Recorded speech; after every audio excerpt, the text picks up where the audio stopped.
minute. One.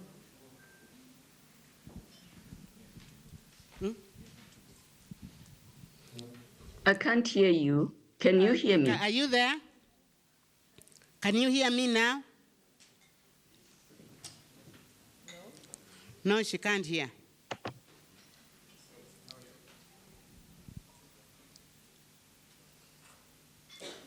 Lindy, can you hear me? I can't hear. I can hear you now. Can you hear me? Yes, we can hear you very well. Okay, better, much better. Thank you. I am so excited to welcome Lindy again. I'm sure none of you have forgotten where she took us last time and left us thinking about what we do with the stakeholders last time. And so when I was thinking who should really be sending you off to where you need to go, I thought of her just like this. And so I asked her, and I am so excited that Lindy is here. She really needs no introduction. You have a biography. She has really been teaching me a lot about systemic coaching and about inner development and talking about change. You know, we get on the phone to talk for 30 minutes, and the rest is history. If something was cooking, it is burnt. So she has also been supporting and carrying me as we do this work together. So she's one of us, and the only thing I regret is that she's not here physically, because that is what she wants. But one of these days, you will be able to meet this team. And so welcome, welcome, welcome, and thank you for carrying the burden of Africa with us as we try to seek for lasting change that comes from within and glows outside and is strengthened by the community and the collective. And so us willing to pay the price to be where we need to be. And so I think that today's topic is appropriate. There is no one else to wait for to do this thing. The change we are looking for is right in this room. And if we can't do it, we cannot push the back to president, to whoever or whoever. And so this person who has traversed Africa and the world, talking about this transformative thing, is the one I bring to you. I present to you Lindewa. Welcome, my friend, and it's such a pleasure to have you. Thank you. Thank you so much. Asante sana. I'm suffering from FOMO, fear of missing out, because I saw the fun, I saw the photos. Thank you so much. I do have some slides. I don't know whether the IT person will assist me with the slides.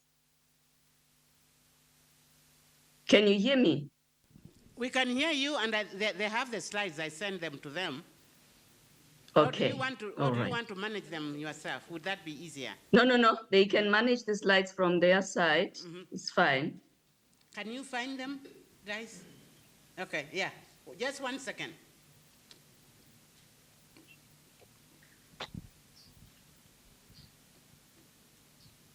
Yes, I can see the slides. Are we able to make the slides a bit bigger?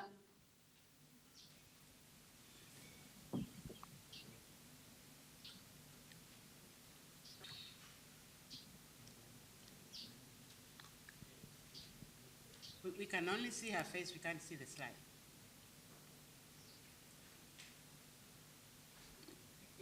Are you able to share the slides? Oh, there, yes. But you can also have a piece of her picture. I can see her picture on my machine. It's just not projecting on there. Yes. Okay. Okay, wonderful. You can now go ahead. I think we are good to go. All right. Although the slides, I don't know, they are still very small on my side. So good morning. I thank you for having me. Thank you so much. Now that I've entered eldership and I've been on this journey,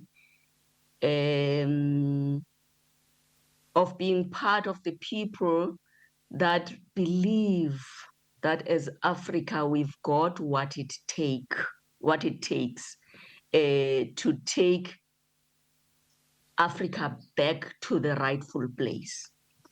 My message these days, Doc, and I like your tagline. I don't know whether it's your tagline or it's your vision there on that first slide, which says reconnecting leaders to their purpose, other like-minded leaders, and the communities they serve.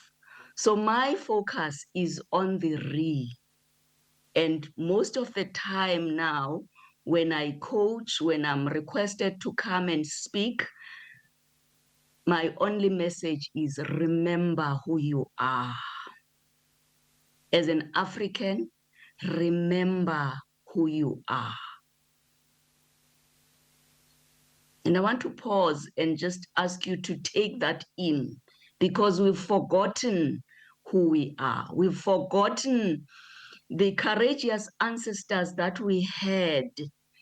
So if we can look back, as we enter boardrooms, as we talk to donors, as we talk to stakeholders, if we can remember who we are and bring that into conversations with great pride, it will just change the stories, it will change the narrative as well. It will also change how we show up as Africans, right?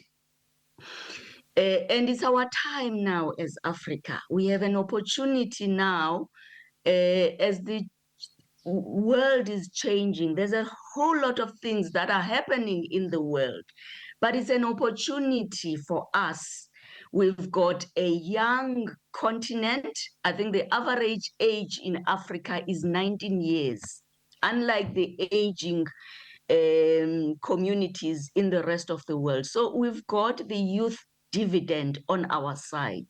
We've got the minerals as Africa that are required now as we move. In South Africa, we are moving from coal to, yes, now you're sharing. We're moving from coal to renewables, and a whole lot of things are shifting.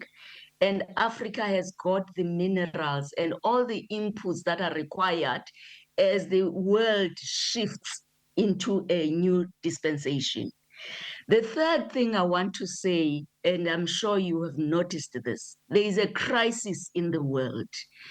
The solutions and the leadership models that we were using all these years are in a crisis, and the world is looking for better solutions from everywhere, from indigenous communities, from Africa, even from nature.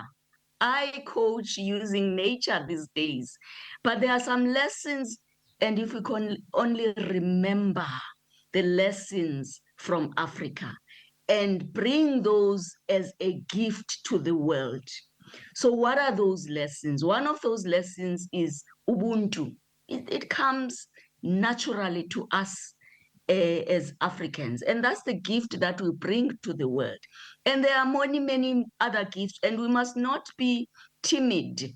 We must not feel small. We must bring these gifts because the world is in a crisis right now. I don't have to tell you this. I'm sure you know it. So the re there in your tagline or your vision, the re for me reminds me that we must remember who you are, remember who you are.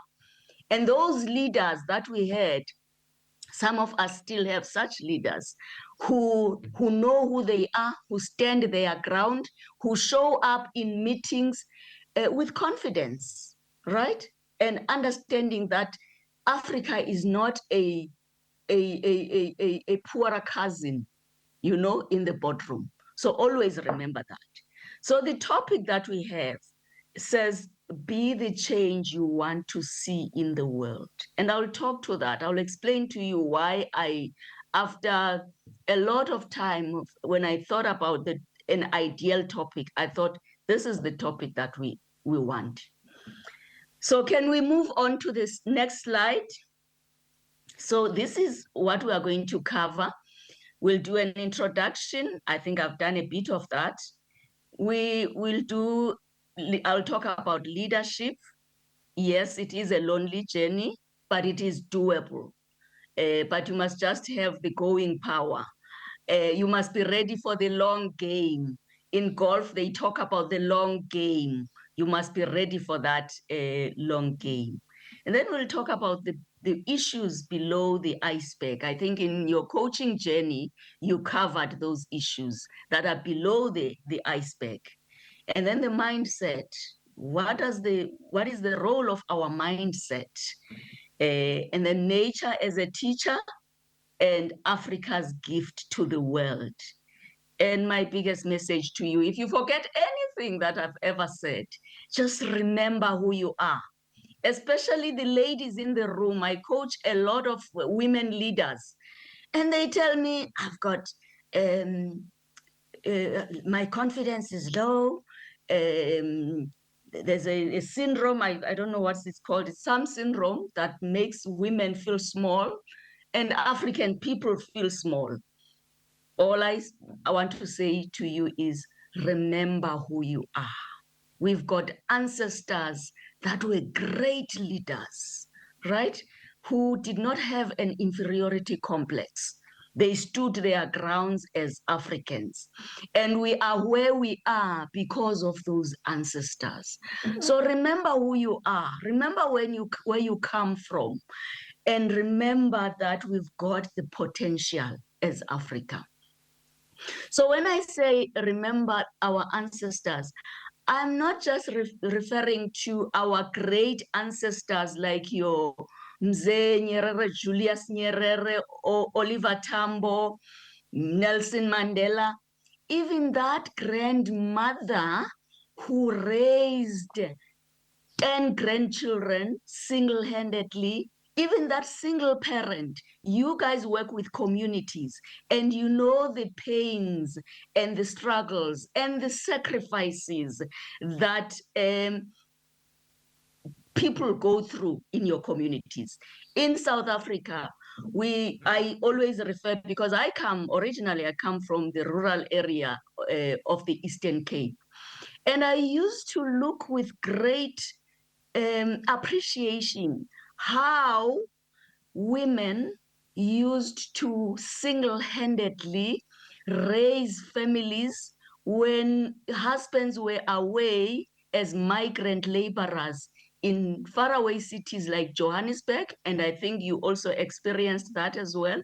So when I say remember who you are, remember that ancestor. It could be your mother, it could be your grandmother. Those, and because those were leaders in their own right, they led families, they sacrificed, they had integrity. So integrity has become such an endangered species nowadays. So we'll cover that. And then we'll then talk about the final thoughts. So let's move on to the next slide. So I looked at the documents in preparation for this talk, and I know that you've come up with a transformation action plan. I want to say the plan is okay. It's like having a driver's license. Now you must drive. Now you must get into the driver's seat and drive. And those of you who can drive, remember how scary it was in the beginning when you started driving? But you had to drive. Africa has got a lot of plans. In fact, not Africa only, the whole world. We talk about sustainable development goals. Those are plans for the whole world. For Africa, we talk about Agenda 2063. That's the plan that we have as a continent. So you've got the plans that you have. The question that I want to ask you, and I want to plead with you, the plans are okay. Where we fall short is in execution, execution, execution. Implementation, implementation, implementation. We have plans, we've got beautiful plans, but we don't implement. How are you going to make sure that you implement the plans that you've come up with? It's not going to be easy. It's not going to be easy because you are going to go back to where you come from, Tanzania, Uganda, Nairobi, Kenya, and most of the time you'll be alone. How do you keep the commitment to deliver on the plans that you have put in place, right? And I'm sure in coaching, you've spoken about the practices that continuously remind you that this is a commitment I made to myself and to the rest of Africa. Because this is not just about you, it's about transforming Africa and reclaiming and remembering who we are as Africa, reclaiming our dignity as Africans. You know, we had leaders like Julius Nyerere, we had leaders like Mama Winnie Mandela, we had leaders who knew that they were African, they were proud of their Africanness. So how are you going to be part of the few people who can still make a contribution towards reclaiming who we are as Africans? And I keep on saying because I know we were once great people and we can always go back there with you guys. You are activists. You are change agents. Remember that. So there are those practices. For some people, it's meditations. For some people, I spend a lot of time in reflection these days, silent reflection. And I reflect on where are we? Where have we gone wrong? What can we do differently going forward? Even for my own self, where am I? Am I showing at my best? How can I continue to contribute towards building a better future? I've got 2 grandchildren now, and I want those grandchildren to live in an Africa that is at peace with herself, an Africa that is prosperous. And we've got the ability to do that. We've got the potential to do that. So, so my question then is, what does it take to deliver on the plans that you have for yourself and for Africa, the broader Africa? It is the hunger to want to leave a legacy, to want to become a good ancestor, right? We really, really have to strive towards becoming good ancestors. It is a hunger to want to make a meaningful contribution, and planting, which is what you are doing, planting a tree, knowing that you might not enjoy the shade, that once that tree grows, you might not even be there. So just know that. But more so, now that resources are scarce and the world has changed so drastically, so many things are not going right in the world. So where do we stand? There's so much war, there's so much injustice, social injustice, climate change is an issue, hunger, poverty. There's a lot that is going on in the world, and we need voices that are going to stand up and be counted towards changing the status quo. So let's move on to the next slide. So it's a lonely journey, and I'm not sure whether I will scare you off, but I need to say this. But it's a journey that we can travel. It's lonely, but it's doable, right? Now, you are going to be traveling with others, with your team, with stakeholders. You can't do it alone. Because if you do it alone, you won't get very far.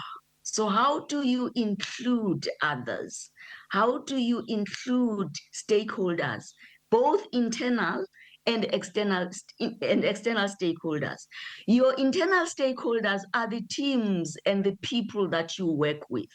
Your external stakeholders might be your donors. It might be government officials. It might be whoever. It might even the networks that you have, because you have built networks in this room. Remember that, because sometimes we think that networking is going to some function and then meet new people. Yes, there's that, but you have already built networks. How do you leverage the networks from the networks that you've built here? So now this is important. Remember that people follow you and they will operate at different levels. Some will follow you because they are at survival mode. And survival mode is very dangerous because it comes from a place of poverty. And the first opportunity where I can loot, steal, and take away for myself and my family, I will grab that opportunity. So there will be those people, just be aware that there are people that will follow you from a place of poverty, from a place of survival. We have experienced that as countries, especially as African countries. We put people into leadership positions and we thought they were matured. We thought they were ready. Academically, they were ready. But there was something in terms of the inner work that needed to be done. And that inner work can only be done by you as a leader. So just be aware and don't be too disappointed when people show colors that you didn't expect them to show. We've been disappointed so much as Africans. We sit there and think, we didn't think, we thought so-and-so was ready to lead. So there's that, just be aware. So, and continuously work on yourself so that you are not part of the people that are there to get and to loot and to take for yourself. We've got too many negative stories out there about leadership. And these negative stories, the media takes those stories and make them identify Africa, and that's not who we are as Africans, right? We must now change that narrative that we are great leaders. We are not corrupt. Africa is not just about corruption. Africa is not just about stealing. There are great leaders, and you are those great leaders, right?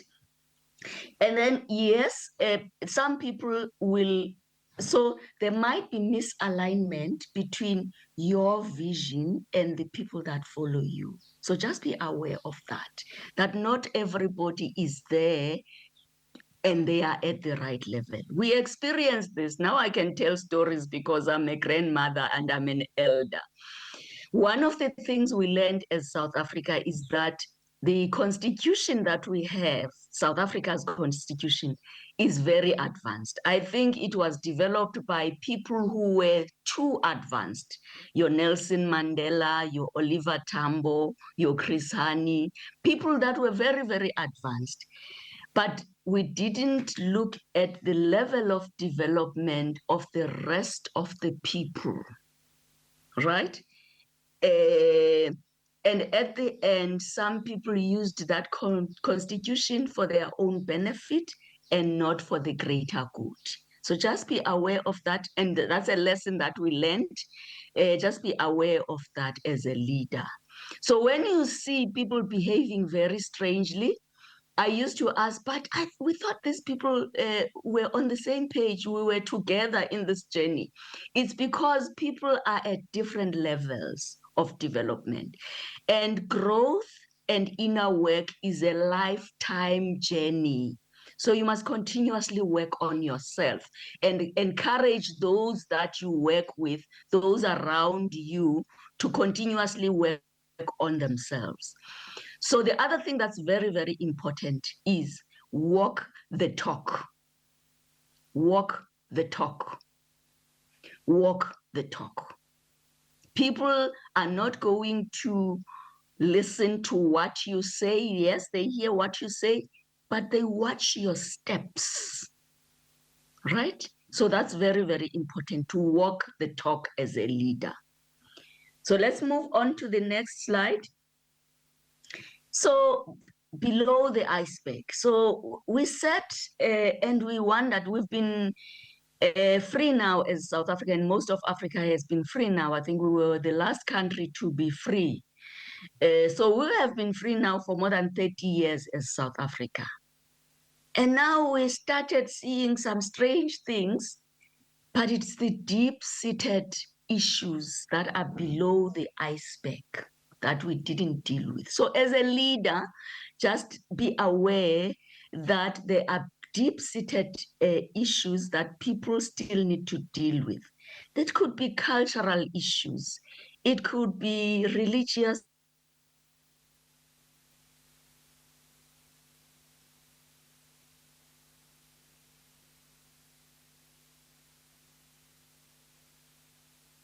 or spiritual issue. When you want leadership role, and maybe even women in the room, you could still be having remnants of that.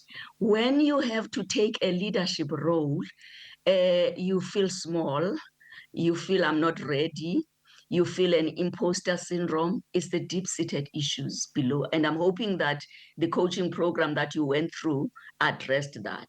So you really need to be aware, self-awareness, and know yourself, and know when that imposter syndrome is coming in and pulling you down and telling you negative stories.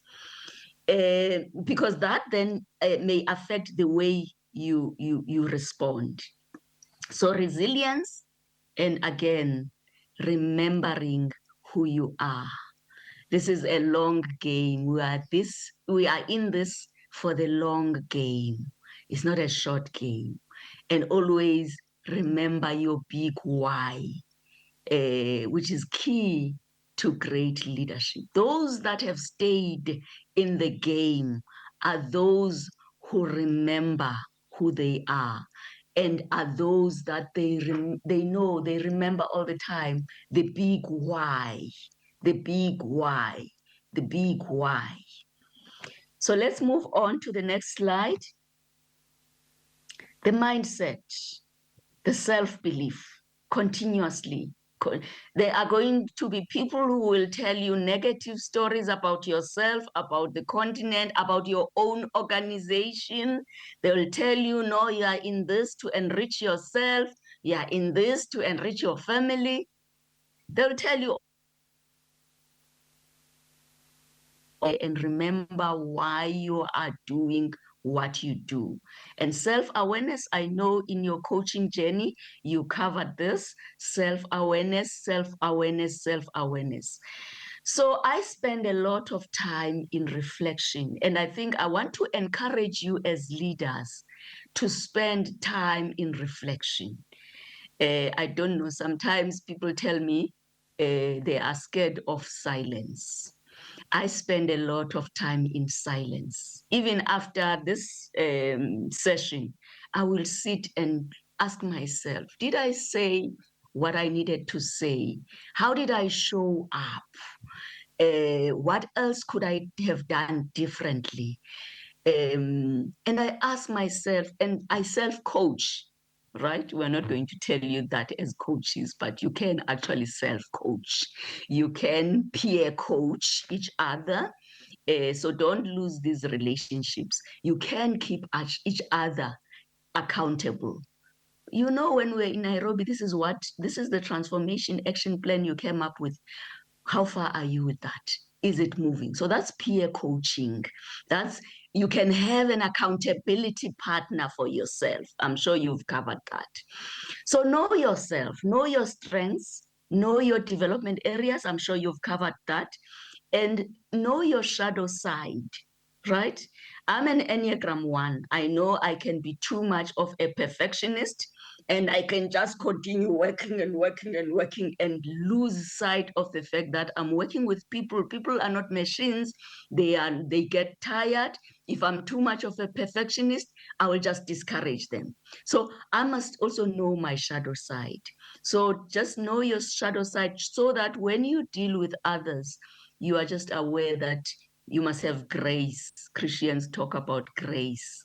You must have grace and mercy. I think Muslims also talk about mercy. Have mercy when you deal with others.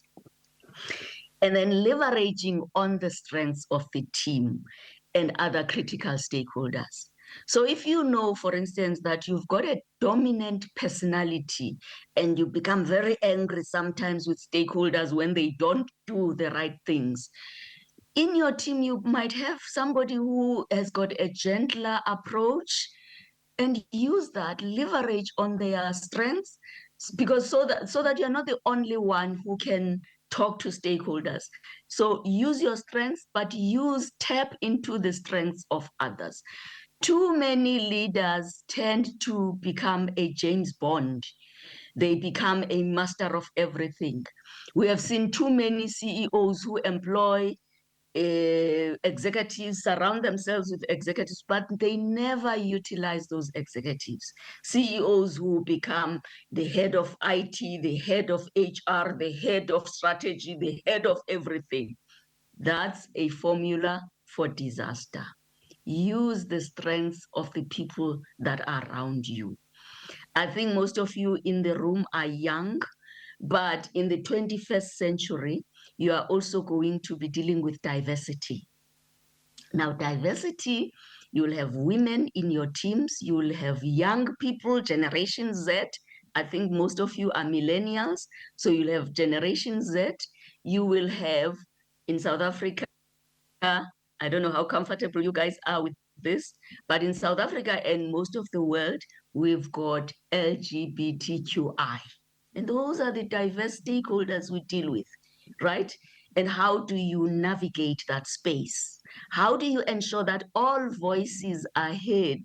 Even the voices of young people, sometimes we feel that young people don't make sense, but it is their future that we are crafting. Remember that Africa is a young continent. So the more we leave out young people, the more we're building a future, but for who? If the people whose future we're trying to build are excluded, right? Which is one of their biggest complaints. So support each other as team members, but also as peers. So let me talk about this now. Lead like a coach.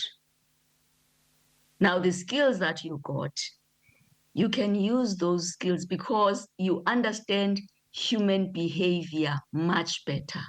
You can lead like a coach now. You can be a multiplier so that when people encounter you, they don't feel diminished. They don't feel, this is now, it's going to be very difficult. So how do you become a multiplier as a leader? How do you ensure that those around you grow and you don't pull them down? And this is something that I worry about. People talk about the pull down syndrome, especially for women. I want us to delete that. I want us to erase that completely. When women have worked on themselves, they don't pull anybody down. They don't pull themselves. It is only when they are still operating from a place of woundedness, from a place of inferiority, from a place of pain, that you see the issues that are always said about women, that women have got the queen bee syndrome, women are a problem. But I want the women in the room to show up differently. Support other women, groom other women for leadership, even younger women. Where there's potential, make sure that you elevate women, right? And young men as well, because sometimes yesterday I was coaching in one of the organizations, and a young man said to me, when you report to a woman, they feel they are always aggressive. And I said, no, it's because you deal with women who have not worked on themselves. So it's important to continuously work on yourself, right? So let's move on to the next slide. Nature as a teacher. I love this one. Nature, guys, is a business. If nature was a business, nature has existed for more than 13 billion years in the ups and downs, but nature survives. There will be floods, there will be drought, but nature has found a way of surviving throughout all the challenges, right? So if I were to bring this even closer, if you look at a tree, so a tree in winter, we've got a very, very aggressive winter in South Africa. I know that countries like Tanzania don't have a winter that's as aggressive as ours. So what happens in winter in South Africa? Let me talk about South Africa. The trees lose their leaves, right? And the leaves fall around the tree, and those leaves are used by the tree as manure, as compost. And during winter, the tree feeds the roots, right? So that when the tree shows up in spring, we're in spring now in South Africa, you must see the types of flowers, colorful flowers we have. Flowers and the birds that come for those flowers. Now, the lesson is, as you do this work, don't overstretch yourself. Find the rhythm. The rhythm from nature is work, rest. Remember I said in winter, nature rests. Another rhythm we can look at is night and day. It's not a mistake that there is night. At night we sleep, it's dark. Nature says we must rest, and then there's day. Now, if you go on and on and on and on, and like a machine, even machines we switch off sometimes, and you don't rest and you don't allow your team to rest, you will not be creative. You will not be innovative. And the 21st century requires leaders who are innovative, who are creative. So that's the first thing. The second thing is, especially after COVID, we have experienced a lot of mental health issues. So you as a leader must have wide-eyed empathy and an eye for your team. When they are going through difficult times, can you see that? When they are going to be burning out, can you see that in time? When they are going through depression, can you see that as a leader? So as a leader now, there's an expectation that you don't just look after yourself, you look after your team as well. Just be aware of that. So the 21st century for you as leaders has become more demanding and more complex. Now, the other thing that nature, I love nature because nature teaches us reciprocity. Reciprocity. As you give, you receive. Or as you receive, you give. Right? And we tend to, as human beings, to take, and not give. Right? So how do you create that generosity of spirit in your organization to give, take and give, take and give? If you look at a river continues to give. Trees give fruit to us and to birds and to whoever, right? And I like this example. Nature gives us oxygen, and we give, in reciprocity, we give nature carbon dioxide. Can you believe it? Right? It's amazing. So there's a science in nature. So there are some lessons there. So nature has mastered the art of interdependence and interconnectedness. You are not an island. Remember that. That's one of the lessons we learn from nature. We are not an island. You must not be ashamed to depend on others. So interdependence and interconnectedness. So this is a shift from the old way of managing and leading. In the olden days, you had leaders that were a one-man show, that were heroes, that were Mr. or Mrs. Know-it-all. Now we don't talk about leaders, we talk about leadership teams. You are part of a team. So interdependence and interconnectedness are very important. Regenerative leadership, building today with an eye for tomorrow and the future. That's so important. Somebody said, you know, there are in some indigenous communities, they don't just think about the generation now, they think about 7 generations before and 7 generations. They plan and they do the work they do, thinking about 7 generations to come. So as a leader, just make sure that you are not just thinking about yourself, you think about the coming generations, right? Continuous learning. I still learn to this day. So continue to learn. Don't be somebody who knows it all as a leader. And you can learn from the least junior person, right? You can even learn from a villager out there. So don't think that you are the only one who has got the knowledge, all the knowledge. So why continuous learning is also important. Today's solutions might not be suitable for tomorrow's challenges. So we do need to be innovative. We do need to be creative all the time. We also need to have an open mind.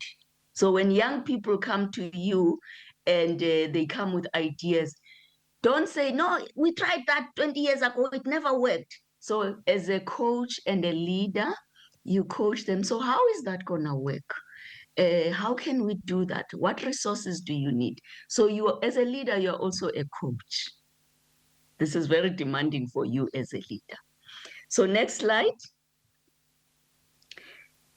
So I said this before. Africa is not a junior partner in the world, right? We are bringing Ubuntu. We are bringing the gift of human dignity and respect. In my country, we say Ubuntu and respect. We normally say umuntu ngumuntu ngabantu. And I'm sure in other languages you've got that. Umuntu ngumuntu ngabantu. Right? You are who you are because of others around you. And that talks to compassion and empathy, which is lacking in the world. So that's what we bring as Africa. We bring interdependence and mutuality. We bring the spirit of sharing and generosity. I always tell this story. I lived in most of my years in Africa for a number of years. Let me not say most of my years. And then I moved to the UK for a few years.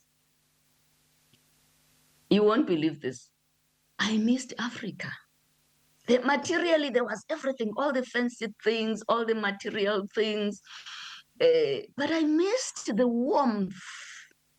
I missed the generosity. I missed the karibu sana, karibu kwetu.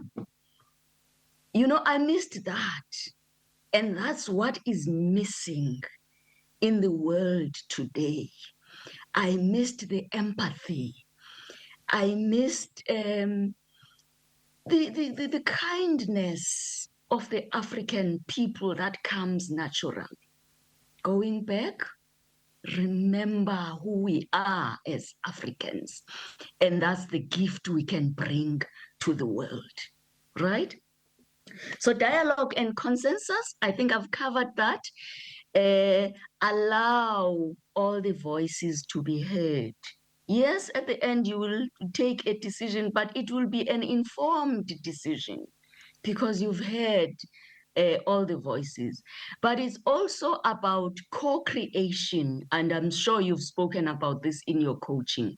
Once you co-create solutions with others, they buy into your solutions. You've got buy-in, and when things don't work out, it's not just your problem. They say, okay, what are the lessons? What is the co-learning that can happen out? What are we learning out of this together as a team? So there's co-learning, there's co-creation. So it's important that as you walk, you hear other voices as well. Some of the voices are going to be very strange for you, but they might add value. Now, let's go to the next slide. Now, conflict. Conflict. So yesterday I was at a session and leaders were saying, yo, we are so scared of conflict. And I said, conflict can result in a third way if it is handled well, right? And I gave this example the last time we were together. Now that America is walking away from us as a trade partner, that has created a lot of tension, a lot of pain. But the gift out of that is that now we realize, as Dr. Jace always, nobody is coming, nobody is going to rescue us. And therefore, we must look at other partners. We must look at creating other relationships. And what are those other relationships that we can create? So conflict is not always necessarily bad. It is how we respond to it that can be either a gift or a cause of breakdown to relationships. And then that ability as a leader, hey, this one is so important. That ability to have crucial conversations, right? Such that there is value that comes out of those conversations. So conflict can result in deepened maturity of leadership and improved stakeholder value. Those who have stayed in relationships, maybe marriage relationships, maybe just partnerships, with the conflict, the relationship matures as you go on. And then you get to a point, I've been married now for more than 40 years. You get to a point where you say to your partner, don't go there. Because I know if we go there, it's going to escalate into something else. So yes, you deal with conflict and you get to know each other. You get to know the buttons that you must not press, or if you press the buttons, how do you press those buttons? Next slide. Final thoughts. Now, this is exciting, guys. The road ahead is not always clear. You need to think outside the box. You need to reassess the way we have always dealt with challenges and see adversity as an opportunity. But it is exciting, I must say. It is exciting. For me to still be in this journey, and some of you in the room, it's because of the excitement, right? And what we can achieve together. So I'm not discouraging you. I'm just preparing you and giving you, in South Africa, we call it a skaftin. You know, when your child goes to school and you give them some food, some sandwich in a container, we call it a skaftin. So that's what I'm giving you, so that when the going gets tough, at least you remember some of what I said today. Next slide. All right, so now we have come to the end of my presentation. I want to wish you all the best. This is a lifelong journey. In South Africa now, I think in most countries actually, the retirement age has been increased from 60 or 65 to 67. Some countries are moving it to 70. So it's an exciting time, and it's an exciting time. And I see you as partners. I see you as change agents. Just keep going, keep going, keep going. Thank you. Asante sana.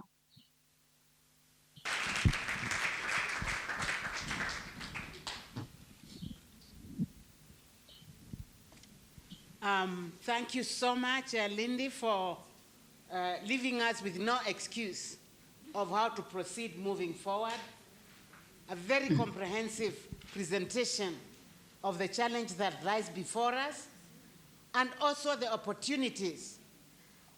When you are talking, I was thinking, I will not pass this way again. The path you walk through history at this moment will not be here again. And I think what you have told us is to embrace the opportunity and the privilege of being here at this moment in time. We can't thank you enough, and we know your spirit is with us here, and we move forward together as we see what will happen. So any quick questions? We still have like a few minutes before we let her go. Any question? Yes, Masaidio. Thank you very much. I wish I could talk like Mama Joyce. Yeah. I have two questions. Our dear presenter, I remember her saying, what went wrong with we Africans? But I did not get the answer. So what went wrong? We were great. What's about a time, eh? But what went wrong? Then the second question is, we know that we are living we are interconnected, you know. Now, I was wondering, as we are remembering, as you are saying, we want to reclaim our greatness. How can we do it without harming others? I don't know if I'm clear.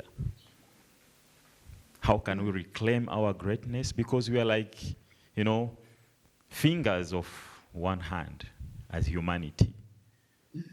If this small finger of mine get, you know, hurt, the whole body will feel pain.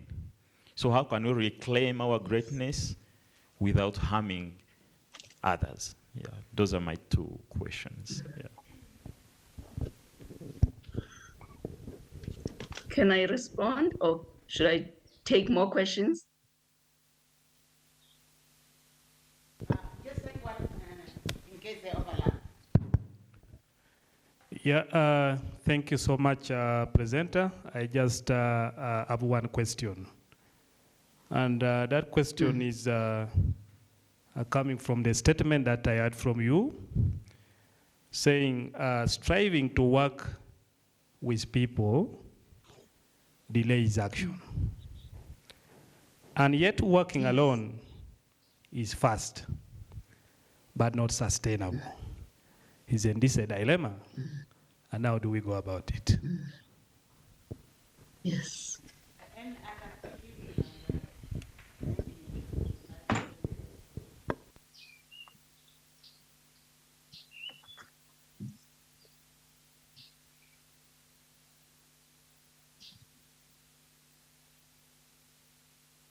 Go ahead, I think, while if other people have questions, please prepare them so that we, Okay, thank you so much. Masaidio, I love your name. So what went wrong? What went wrong? So now, if I remember, because remembering is so important for me. I remember our ancestors. They did, in their own way, they did the inner work. We could have called it spirituality. I remember very well, Oliver Tambo was a very spiritual man. In fact, when we started negotiations, the Afrikaners, when they came to Lusaka, to meet with Tambo, and he prayed, and they said, no, we didn't think terrorists do pray. So, but that was his way of doing the inner work, right? So you guys are lucky because you started this inner work now. Stay on that journey. I know because I lived in Tanzania. Nzenyerere did the inner work, right? In their own way, they did the inner work. They were prayerful, they cared. Even Kaunda, they did that inner work. They had a conscience, right? So one of the mistakes we made as South Africa now is to when we took over power was to numb and not focus on the inner development, so that you could sit and steal millions and not feel guilty about it, right? So it's the inner work. It's the inner work, and you as leaders try and pass the message on in terms of the inner work with those that you are working with, right? So that's the first thing I want to say. How do you do this without harming others? Remember again, as Africans, we had Ubuntu. In fact, we welcomed people. And I don't remember us having ideas of harming others. We only started seeing the harm when we now started interacting with colonialism. Yes, there were wars in the past. So there's that. But as we move on, I don't know what you mean by harming others, because this is change. There are those who will be left behind in this change. And it's okay. It's okay. It's okay. It's okay. Right? Because even in nature, there's death. There are the old ways of doing things, they die, and then there are new things of doing things. So it's fine. And again, if you go back to your conscience, as long as you know that what has served and is no longer working for us must die, then it is time for us to compost that and let that die. Right? So delaying of action. So that is why transformation and change is very slow. And that's what our experience has been as South Africa. We moved too fast. I gave this example. I think I gave this example last time we were together. We offered people houses. We built houses for our people because we thought they were poor, they couldn't. But we never spent time in the inner work and creating awareness that when we give you this house, look after it. It's your home. Look after it with pride. Don't sell it. Don't move. And then what happened is some people sold the houses we gave them, and some people moved back to shacks, because if you don't liberate the mind, that's what Steve Biko used to say, a colonized mind is very dangerous. If you don't liberate the mind, you will build a house for somebody, but they will go back to the shack.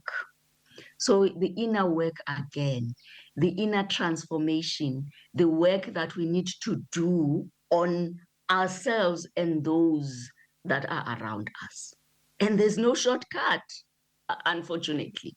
So the work that you and the work that you've gone through right now, look after that and continue to nurture that. It's so sacred and it's so important for you, and it will take you places. Yeah, I don't know if I've covered all the questions, but I think I have. I think you did. You threw us back to ourselves again. And so that is just Yes. really amazing.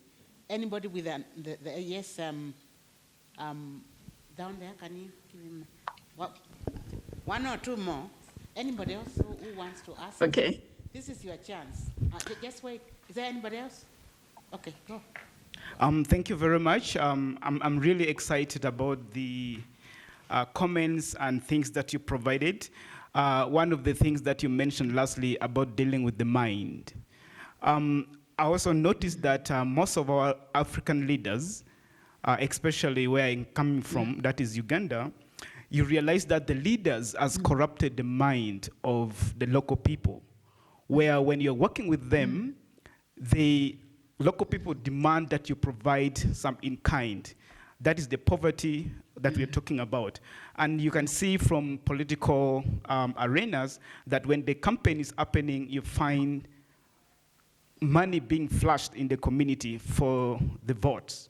What is your advice to the leader who are inside here, who has listened and want to practice what you say?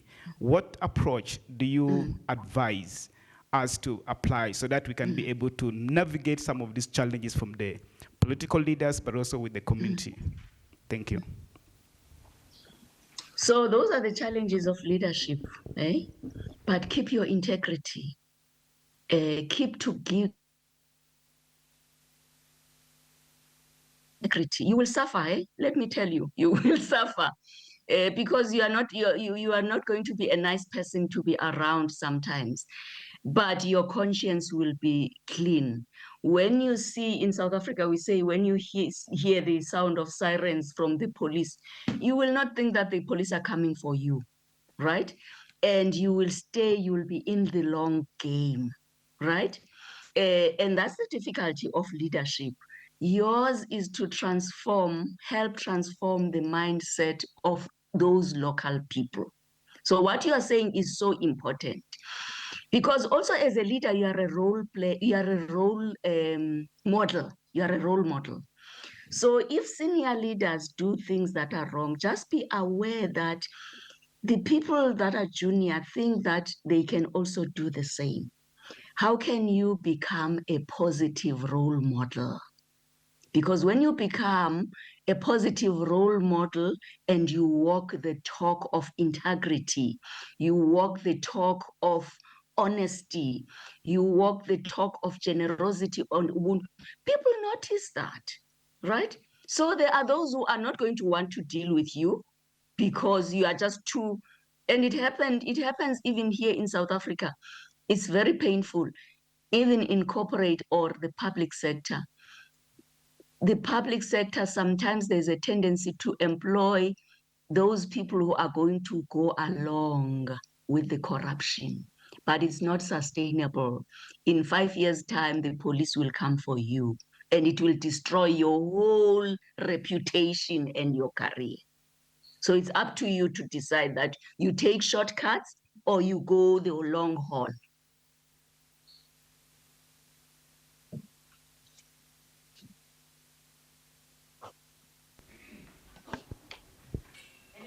And I'm talking from experience, ne? I'm not talking theory here. Yeah. I think anybody who has walked the social justice route is very familiar with what you are talking about.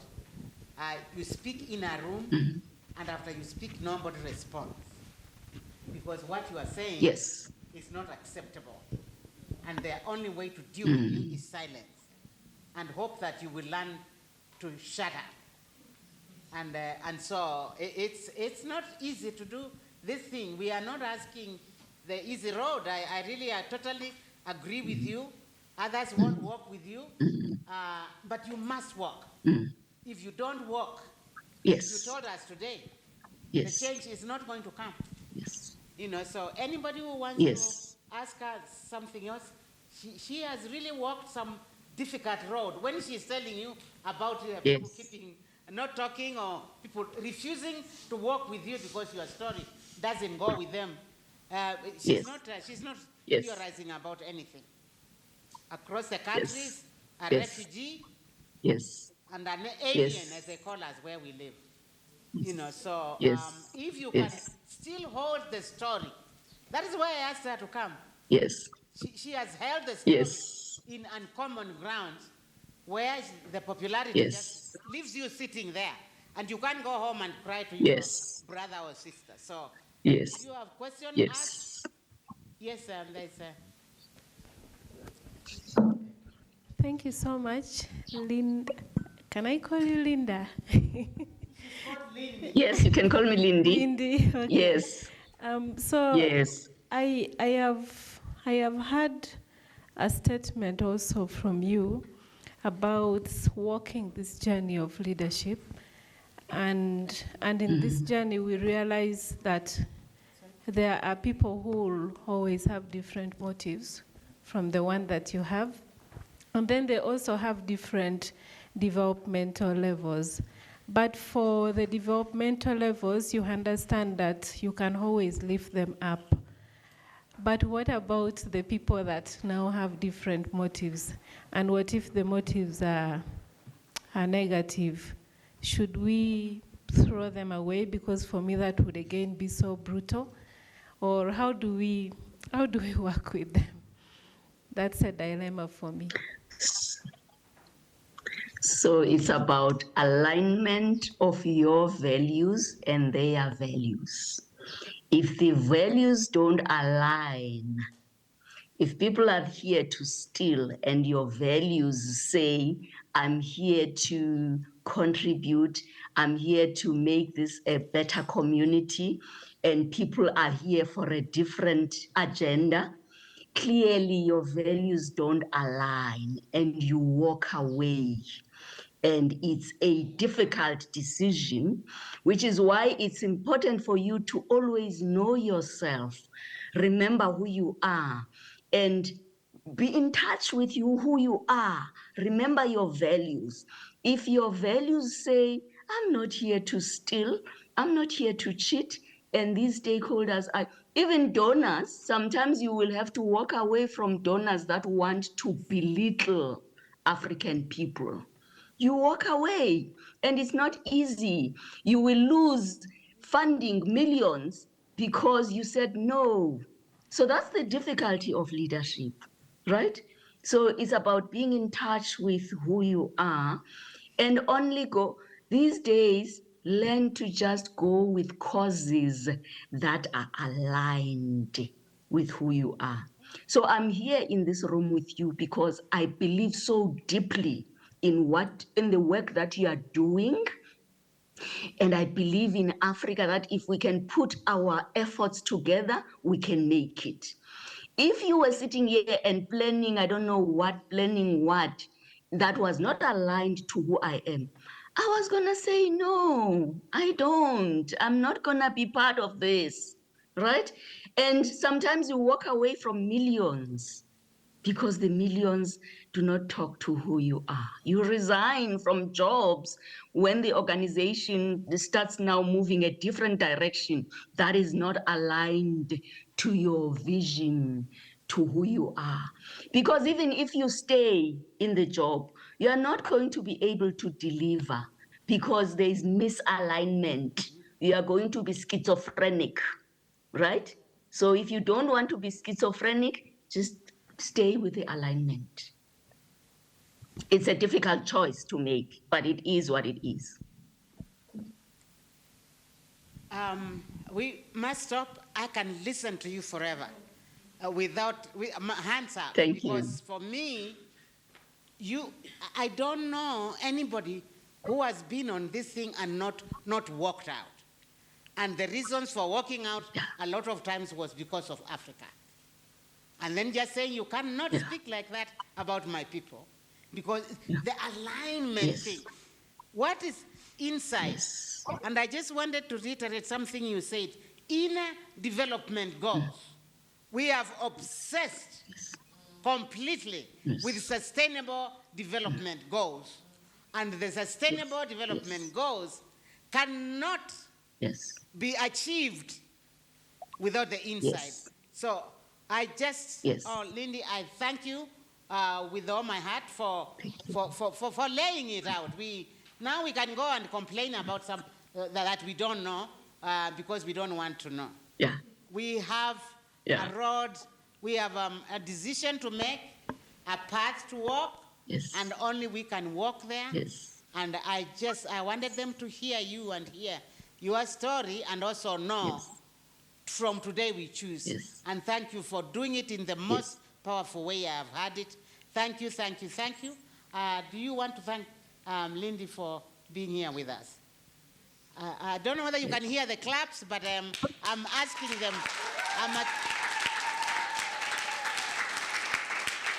Thank you. Wow. We will continue to hear you as we walk the path that we are the ones we are waiting for. We are the change that we seek, and it must start with us. Yes. So thank you again. Yes. And keep walking, and we will walk with you as well. Thank you. Thank you so much. Asante sana, but remember who you are. Yeah. Thank you. Thank you. Thank you so much.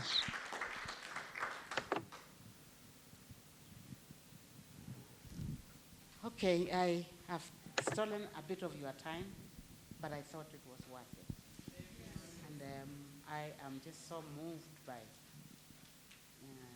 this lady bringing her life and living it there. I just had her once in a meeting, and